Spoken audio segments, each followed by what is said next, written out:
गाड़ी के डॉक्यूमेंट को वेरीफाई करना मुश्किल नहीं। अगर आप ये टिप्स जानते हैं तो बआसानी एक बड़े फ्रॉड से बच सकते हैं। सबसे पहले आपने गाड़ी का जो ओरिजिनल स्मार्ट कार्ड है उसको वेरीफाई करना है। स्मार्ट कार्ड में उसका जो सेलर है उसकी CNIC को उसके साथ मैच करना है। स्मार्ट कार्ड में उसका जो चेसिस नंबर, सीरियल नंबर, गाड़ी का मॉडल और कलर उसको वेरीफाई करना है।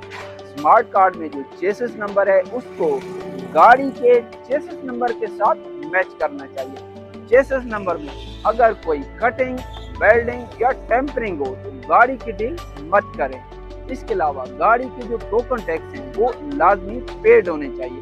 पुराने टोकन टैक्स या जो बकाया जात है वो भी आपके लिए मसला हो सकते हैं। इसके अलावा गाड़ी की जो बायोमेट्रिक है वो लाजमी चेक करनी चाहिए।